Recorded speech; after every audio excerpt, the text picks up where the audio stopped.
Terima kasih pemirsa, Anda masih bersama kami dalam MNC News Now. Ferdy Sambo dan Putri Chandrawati menolak untuk saling bersaksi dalam sidang kasus pembunuhan Brigadir Yosua Huta Barat. Sidang lanjutan kasus pembunuhan berencana Yosua Huta Barat kembali digelar hari ini di Pengadilan Negeri Jakarta Selatan. Hakim Ketua Wahyu Iman Santoso menyatakan dalam sidang selanjutnya Sambo akan bersaksi untuk Putri Chandrawati. Tapi saat ditanyakan kesediaannya memberikan keterangan sebagai saksi untuk Putri, Sambo menyebut tidak perlu menjadi saksi untuk istrinya.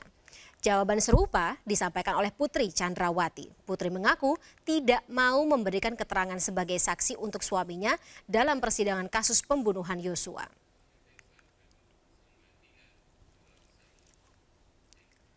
Dan untuk mengetahui informasi terkini dari sidang kasus pembunuhan Yosua Huta Barat, kita terhubung dengan rekan Esra Ambarita yang meliput di Pengadilan Negeri Jakarta Selatan. Esra, selamat sore. Poin-poin menarik apa saja yang bisa Anda simpulkan dari persidangan hari ini? Ya, selamat sore Fani dan juga pemirsa. Untuk persidangan dengan terdakwa Putri Chandrawati dan juga Ferdy Sambo ini sudah berlangsung sejak pagi dan sudah selesai tadi pada pukul 1 siang atau sekitar pukul setengah 2 siang. Dan ada beberapa poin menarik dalam persidangan ini karena sebelumnya hari ini tadi dari majelis hakim meminta agar keduanya bersaksi di muka sidang, namun keduanya atau pasangan suami istri ini dari Putri Chandrawati maupun dari Ferdy Sambo enggan memberikan keterangan saksi ataupun bersaksi di muka persidangan. Alhasil kemudian pun dari pihak Ferdy Sambo mengajukan ada satu saksi ahli pidana dari Universitas Andalas yang menerangkan ataupun bersaksi di muka sidang mengenai pembunuhan dari almarhum Yosua Huta Barat. Ini sangat menarik sekali Fadi dan juga pemirsa. Beberapa poin menarik yang kami catat adalah terkait tadi dari ahli pidana menyebutkan mengenai pasal 338 dan 340 terkait pembunuhan berencana. Ia merincikan bahwa ini ada perbedaannya bahwa untuk 340 yang disangkakan kepada terdakwa Putri Chandrawati maupun Ferdy Sambo ini tidak bisa diberlakukan. Karena jika kita menelaah dengan ilmu hukum, ini melihat bahwa 340 yang direncanakan perlu adanya unsur ketenangan ataupun ada niat, atau ini disebutkan tadi dari ahli pidana, jika unsur tersebut ada atau unsur ketenangan ini ada, maka Ferdy Sambo tidak memenuhi syarat tersebut. Karena ketika Ferdy Sambo menerima panggilan ataupun telepon dari Putri Chandrawati, ini Ferdy Sambo dalam suasana tidak tenang. Dan bagaimana mungkin ia dalam tenang ketika melakukan pembunuhan berencana tersebut. Selain itu tadi juga poin kedua adalah mengenai soal penganjuran dan anjur. Ini menjadi sangat menarik karena bagaimana penganjur ataupun dalam hal ini adalah Ferdy Sambo yang meminta kepada Barada Richard Eliezer untuk melakukan pembunuhan. Namun dikatakan jika terjadi mispersepsi antara penganjur dan anjur, maka yang disalahkan adalah pihak anjur atau dalam hal ini adalah Barada Richard Eliezer yang salah mengartikan soal hajar dan bukan tembak. Inilah tadi yang di-highlight ataupun poin menarik dari persidangan Sambo. Kemudian tadi untuk terdakwa Putri Chandrawati yang juga menarik adalah bahwa Putri Chandrawati tidak bisa dikenakan hukum disebutkan ahli pidana karena ia sudah memiliki bukti, yakni ada dari saksi ahli forensik sempat melakukan ataupun bersaksi di muka sidang. Putri Chandrawati mengaku bahwa ia diperkosa. Kemudian terakhir adalah terkait bagaimana hukuman untuk justice kolaborator jika memang yang membongkar rahasia ini layak diberikan ataupun di saksi mahkota justice kolaborator jika memang ia membongkar semua terkait pembunuhan berencana. Namun sekali lagi terkait justice kolaborator ini dia merupakan saksi tunggal, tidak bisa diterima keterangannya jika memang keterangan tersebut tidak dipenuhi dengan unsur-unsur lainnya. Inilah yang menjadi poin-poin menarik dalam sidang yang meringankan terdakwa Putri Chandrawati dan juga untuk Ferdy Sambo. Namun sekali lagi bagaimanapun putusan hakim ini kita akan sama-sama menunggu, mengingat tadi juga antara jaksa penuntut umum dan juga dengan para ahli ini sempat berdebat karena tidak adanya relevansi pertanyaan. Namun sekali lagi hakim pun menengahi dan hakim nanti akan memutuskan terkait bagaimana nanti hukuman kepada mereka yang duduk di kursi pesakitan. Kembali ke Anda di studio, Fani. Terima kasih Esra Ambarita atas informasinya, melaporkan langsung dari Pengadilan Negeri Jakarta Selatan. Selamat kembali bertugas. Terdakwa pembunuhan berencana Brigadir Yosua, Ferdy Sambo dan Putri Chandrawati hari ini kembali menjalani sidang lanjutan di Pengadilan Negeri Jakarta Selatan. Dalam sidang lanjutan yang digelar di Pengadilan Negeri Jakarta Selatan ini, pihak Ferdy Sambo dan Putri Chandrawati untuk ketiga kalinya menghadirkan saksi ahli di bidang hukum pidana untuk memberikan keterangan yang meringankan di hadapan majelis hakim. Saksi ahli yang dihadirkan adalah Muhammad Said Karim, selaku Guru Besar Ilmu Hukum Universitas Hasanuddin. Sebelumnya, Ferdi dan Putri telah menghadirkan 2 orang saksi ahli hukum pidana, yakni Mahrus Ahli dari Universitas Islam Indonesia dan guru besar dari Universitas Andalas, Elwi Daniel.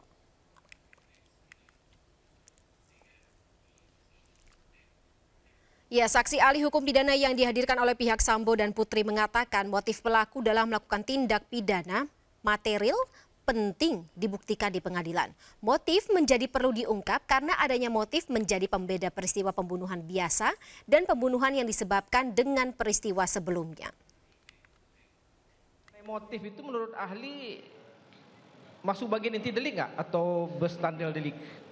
Jadi begini Pak, sudah jelas. Sudah jawab aja Pak, maksudnya masuk bagian iya atau tidak, itu aja jawabannya. Mungkin ahli tidak capek juga menjelaskan terlalu panjang kan nanti. Tidak Pak, menyampaikan sesuatu.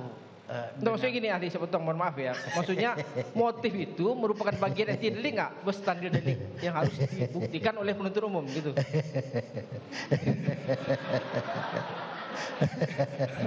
Enggak, maksudnya iya atau tidak. Saya terasa tiba-tiba Bapak ganteng sih, bicaranya bagus, jadi saya agak senang, rasa lucu saya Pak ya. Iya ya. Jadi boleh saya bicara sekarang? Boleh saya yang bicara silakan, Pak? ahli silakan. Oke Pak, terima kasih atas pertanyaannya.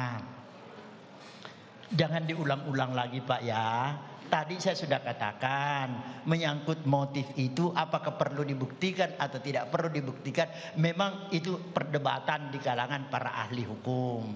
Ya, cuma ada juga yang menganggap bahwa pada delik material, utamanya pada delik-delik material misalnya tindak pidana pembunuhan, itu sangat perlu dibuktikan motif.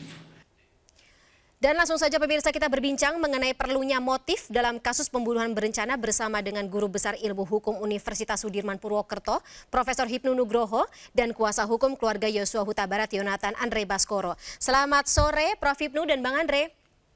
Selamat sore Mbak Fani, selamat sore. Baik. Sore Mbak Fani, Pak Hipnu. Baik. Sebelum aku saya membahas terkait dengan bagaimana motif atau katakanlah perdebatan mengenai motif ini penting atau tidak penting dalam membuktikan adanya pembunuhan atau kasus pembunuhan berencana, saya ingin tanya tanggapan dari Bang Andre sendiri ketika melihat baik Sambo atau Putri Chandrawati masing-masing saling menolak untuk menjadi saksi untuk masing-masing. Ini ada indikasi atau implikasi apa? Kalau saya melihatnya itu sebetulnya memang hak terdakwa untuk menyampaikan hal tersebut. Tetapi kalau saya melihat sepertinya takut tidak match begitu antara satu dan yang lainnya. Jadi memang kelihatannya seperti sekarang mereka sedang sangat berhati-hati. Karena kepleset sedikit ini bisa fatal di dalam persidangan. Saya rasa begitu dulu. Jadi tidak ada katakanlah kecurigaan atau kekhawatiran, justru keduanya saling melindungi seperti itu? Ya, sepertinya akan lebih baik jika hal tersebut dilakukan. Ini menurut dari kacamata saya. Karena ketika memang berdua memberikan kesaksian dikonfrontir dan dalam memberikan kesaksian tiba-tiba ada yang tidak sesuai, nah ini nanti jadi akan bumerang. Ada gejolak lagi, ada dinamika lagi, ya bisa jadi bumerang juga gitu. Oh, oke. Kurang kompak seperti itu ya, ditakutkan ya berarti. Oke, kalau begitu saya mungkin ya.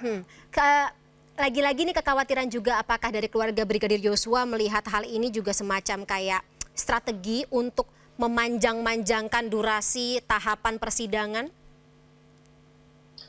Kalau saya lihat tentu setiap penasihat hukum punya strateginya masing-masing, tetapi ya kalau kita melihat kalau misalkan bisa diperpanjang, saya rasa itu akan menguntungkan ya bagi pihak terdakwa. Mungkin kalau bagian nggak menguntungkannya karena ditahannya lama begitu ya. Tetapi kita lihat di dalam pembelaan mungkin di situ jadi cukup waktu untuk membuat strategi baru atau pembelaan baru begitu. Tetapi kita tidak perlu khawatir karena dalam pengadilan jika jangka waktu 90 hari dirasa kurang, itu masih bisa diperpanjang lagi selama 30 hari dan diperpanjang lagi 30 hari, jadi total 60 hari. Kalau misalkan salah satu poinnya ada di pasal 29 KUHP, itu pidananya diancam 9 tahun atau lebih. Oke, jadi masih ada harapan. Jadi dalam hal ini bisa.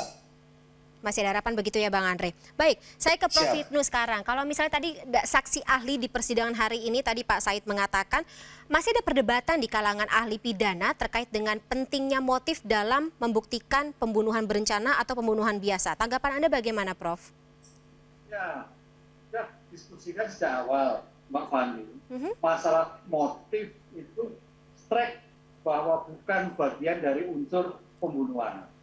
Motif itu hanya untuk melakukan suatu kehendak, apakah kehendaknya itu sesuai dengan pemikiran atau tidak. Kehendaknya itu sebagai penyebab atau tidak. Jadi arahnya ke sana, makanya tadi dikatakan sejak kemarin, suatu kejahatan itu pasti timbul ada suatu motif berkehendak. Nah itu yang diperdebatkan, makanya tadi jaksa menanyakan bahwa motif itu bukan bagian dari unsur. Ketika pembuktian tidak perlu ada pembuktian motif, tapi ketika melakukan kehendak perlu ada motif. Apalagi terkait berat ringannya suatu tindak pidana, Mbak Fani. Ini yang harus kita tarik itu harus garis ya. Hukum pidana itu normatifnya harus jelas. Iya. Strict liability, bahasa Mas tadi seperti itu. Strict liability artinya kalau bukan suatu norma, enggak. Kan itu. Tapi ini sebagian dari timbulnya kehendak. Nah, timbulnya kehendak itu menjadikan motif untuk melakukan suatu tindakan pembunuhan berencana. Garisnya seperti itu, Mbak Fani. Nah, tadi kayaknya muter-muter gitu loh. Kesaksian ahlinya maksudnya, Prof?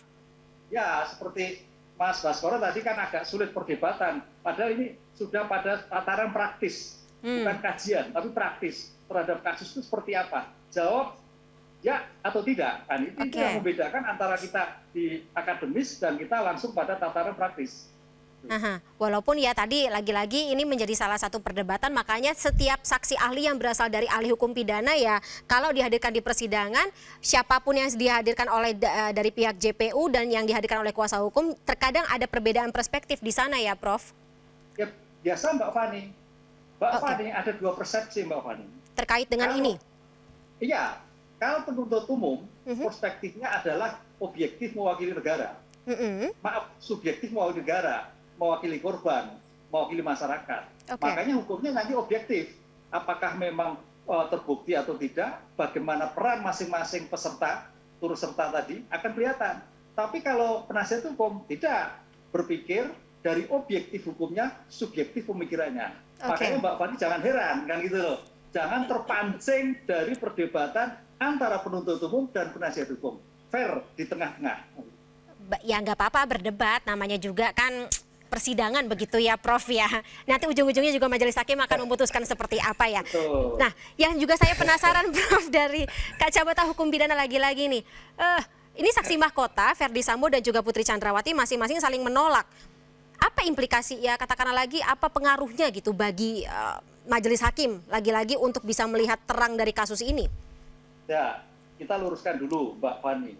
Istilahnya saksi mahkota itu kurang tepat. Oke. Monggo. Saksi mahkota itu adalah suatu saksi di mana suatu perbuatan itu buktinya kurang.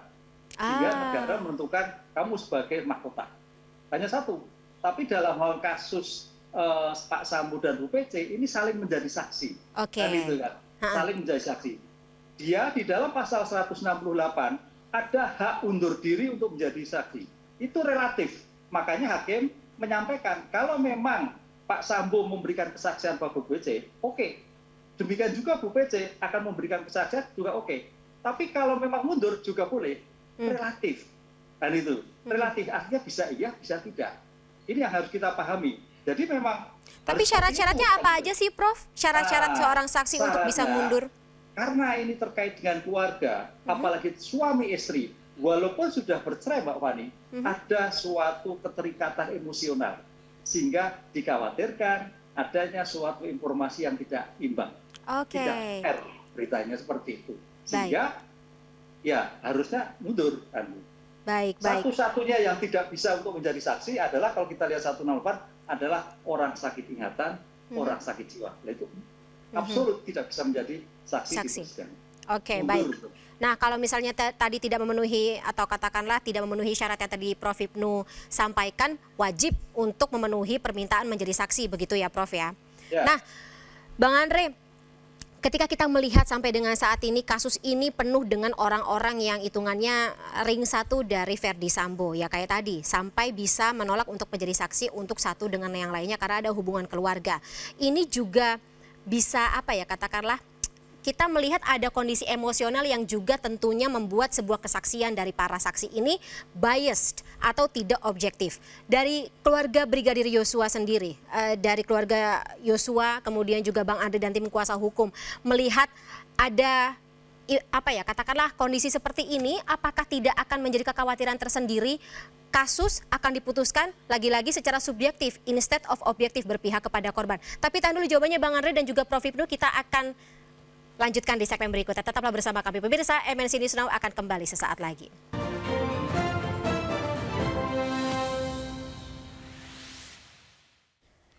Pemirsa, kuasa hukum Verdi Sambo dan Putri Chandrawati, Arman Hanis dan Febri Diansyah menegaskan keterangan yang diberikan oleh saksi ahli merapuhkan dakwaan jaksa terkait pembunuhan berencana.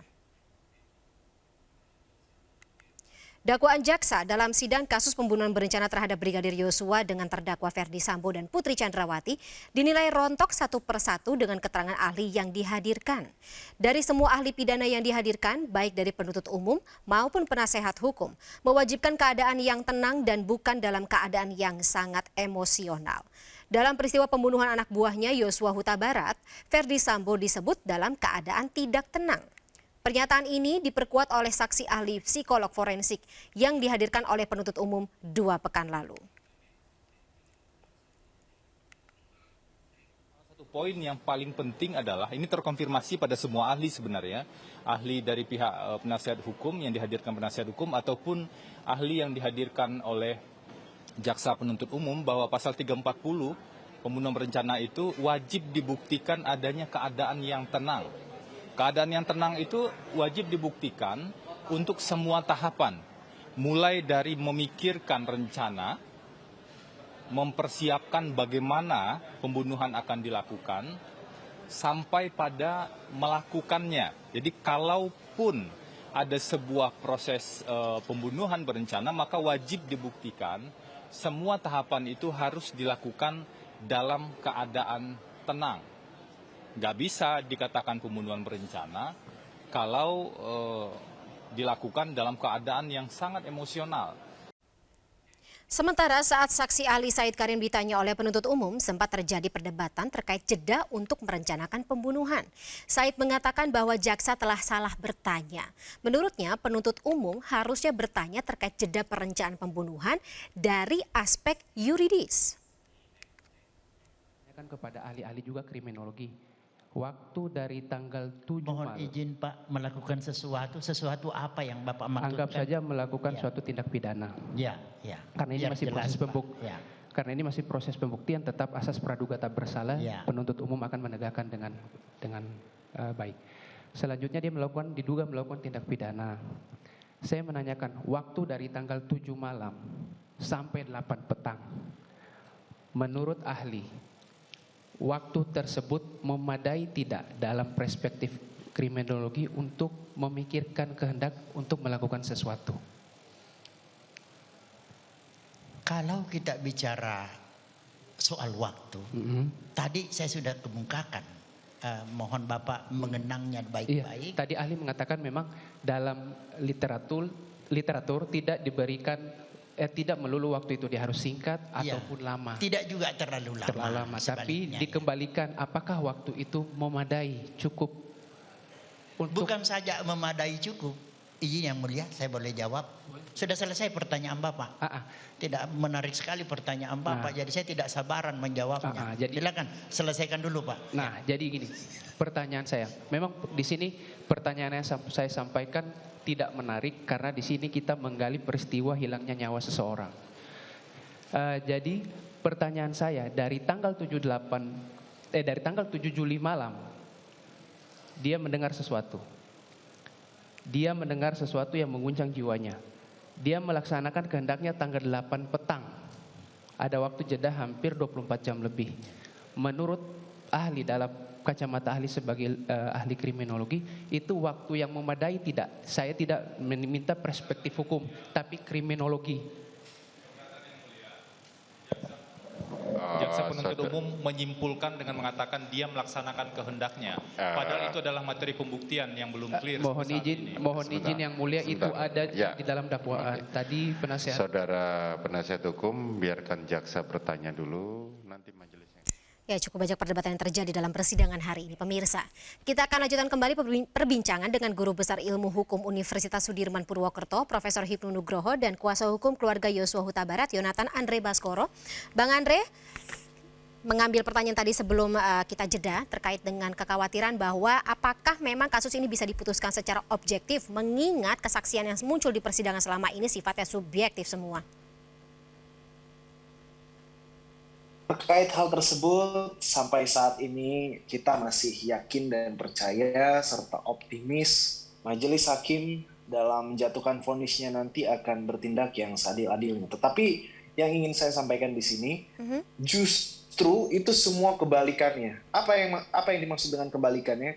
Semua saksi-saksi itu justru menguatkan unsur pembunuhan berencana. Bahkan kita fokus saja terhadap saksi pidana yang tadi dihadirkan. Yeah. Jadi ada dua hal penting di situ yang bisa saya sampaikan di sini yang sebetulnya berkesesuaian dengan keterangan-keterangan saksi-saksi ahli yang lain, yakni harus ada jeda waktu dan waktu tenang. Itu disampaikan. Dan kemudian yang kedua, kalau pembunuhan biasa itu tanpa ada peristiwa tertentu begitu. Tetapi dari pihak Sambo sendiri menyatakan bahwasannya ada peristiwa di Magelang. Entah apapun itu peristiwanya, artinya ada peristiwa terlebih dahulu. Sehingga memang ini seperti aksi balas dendam begitu. Sehingga ini bukan pembunuhan biasa karena ada peristiwa terlebih dahulu. Kemudian kalau kita mengacu pada hukum Belanda, ada namanya Metvoorbedachte, itu dikatakan tanpa perlu rencana, hanya untuk difikirkan kita membunuh atau enggak. Itu sudah termasuk kategori pembunuhan berencana. Tetapi oke lah, kita berpacu pada 340 KUHP hukum kita begitu. Nah, waktu tenang di sini artinya kita sempat berpikir untuk melakukan pembunuhan atau tidak. Itu sebetulnya sudah masuk kategori pemenuhan unsur pembunuhan berencana. Itu juga kita lihat dari fakta di persidangan bagaimana jangka waktu dari Magelang ke Jakarta, sempat ditelepon diberitahu dari tanggal 7 malam, artinya sudah ada jeda waktu sehari. Dan bukannya bereaksi langsung, tetapi katanya sempat main bulu tangkis. Nah, kalau kita melihat fakta-fakta ini sebetulnya sudah tidak terbantahkan. Begitu juga dengan pembelaan-pembelaan yang katanya emosi spontan dengan bilang hajar. Tetapi kalau hajar, kenapa harus disiapkan dulu peluru, disiapkan magazin, kemudian sempat ada rapat kecil, pembagian tugasnya jelas, dan disampaikan juga Ricky Rizal sempat menolak perintah untuk menembak. Nah, secara kontekstual, dan ini kan nggak terjawab tadi oleh ahli pidana. Malah jawabannya menurut saya agak kemana-mana ketika ditanyakan hal ini. Padahal itu penting begitu. Tetapi saya tetap optimis sih, dan keluarga, kalau ini sebetulnya sudah cukup ditambah dengan keyakinan hakim nanti. Nah, perspektif emosi spontan itu yang juga ingin saya gali, Bang Andre. Standarisasi dari emosi yang muncul secara spontan dengan emosi yang ya tadi tidak secara spontan akhirnya bisa dikategorikan menjadi motif pembunuhan berencana, ini sebenarnya seperti apa? Kalau kita belajar hukum ya. Contoh sederhana, Mbak. Jadi kalau misalkan, ya, saya berikan contoh sederhana, nanti mungkin akan ditambahkan oleh Prof. Hipnu. Misalkan kita di jalan bertemu orang begitu, lalu ada perkelahian. Di dalam perkelahian yang mendadak karena tidak jelas suatu alasannya, kita pukul-pukulan sampai akhirnya menewaskan salah satu orang tersebut yang terlibat dalam perkelahian karena satu pukulan yang memang pada saat itu kondisinya perkelahian. Artinya kan itu orangnya meninggal begitu. Nah, tanpa ada rencana, kita nggak tahu, kita ketemu di jalan, musibah begitu, kita berkelahi. Nah, itu sebetulnya adalah emosi yang pada saat itu terjadi, itu adalah pembunuhan langsung begitu. Tetapi kalau pembunuhan rencana, kita sudah ada jeda waktu berpikir sejenak, kita bunuh nggak ya, konsekuensinya kalau kita tembak dia pasti mati gitu. Nah, itu menurut saya sudah masuk kategori pembunuhan berencana. Apalagi ditambah melibatkan banyak orang begitu. Nah, itu pembunuhan berencananya sempurna gitu saya rasa. Baik, Prof. Hipnu ada tanggapan, apalagi kalau bicara mengenai tadi kalau dari saksi ahli psikologi forensik mengatakan Sambo tidak berada dalam kondisi yang tenang. Sejauh apa poin ketenangan ini bisa ya tadi masuk dalam faktor-faktor atau prasyarat seseorang melakukan pembunuhan berencana? Sekarang gini Mbak Fani, dalam hal pembuktian tenang ini memang kita jangan sampai terjebak pada tenang situasi kondisi normal. Oke. Kita harus bedakan. Ini tenang dalam kondisi situasi yang tidak normal. Sehingga kita tidak apple to apple dalam normal dan tidak normal. Ini peristiwa hukum. Peristiwa yang cepat kilat. Dan itulah. Oleh karena itu saya kira tadi sudah sampaikan Mas Baskoro, apa-apa yang sejak awal itu sudah secepatnya. Karena kemarin kan sampaikan kan, bahwa kejadian ini cepat sekali. Nah, kondisi cepat itu juga bagian dari perencanaan. Itu. Ini. Oleh karena itu, emosional sesaat begitu cepat, jangan dibandingkan emosional dalam keadaan yang di luar biasa-biasa saja. Mana senjatanya, mana pelurunya, baru... Oh, enggak. Ini kondisi yang serba cepat. Kondisi yang tidak normal. Saya kira ini harus dipatahkan di dalam suatu penuntutan atau penuntutan nanti. Konsep dalam arti kondisi tenang itu harus dibedakan dalam keadaan normal dan tidak normal. Kalau soal kasus Sambo ini hitungannya berarti tidak normal, Prof? Tidak normal, tapi kondisi dalam arti sebagai perencanaan. Karena dalam tanda petik tadi adalah rasa balas dendam, rasa emosional tadi yang kadang suatu kejahatan sehingga membalas ada suatu tindak pidana. Emosi itu membalas. Nah ini saya kira juga harus dilihat sikap batin seorang pelaku. Yang mempunyai karakter pendidikan yang cukup tinggi, pekerjaan suatu cepat, itu saya kira menjadikan poin yang harus dipertimbangkan oleh majelis. Apalagi kalau Jenderal Bintang 2, begitu ya Prof? Begitu Mbak. Baik. Karena durasinya habis, sayang sekali kita harus sudahi dialog kita pada sore hari ini. Tapi terima kasih Profesor Hipnu Nugroho dan juga Bang Yonatan Andre Baskoro atas waktunya bersama kami di MNC News Now. Salam sehat selalu. Terima kasih sekali lagi. Selamat sore, sampai jumpa. Sami-sami. Happy New Year. Pemirsa, kami akan segera kembali, tetaplah bersama kami dalam MNC News Now.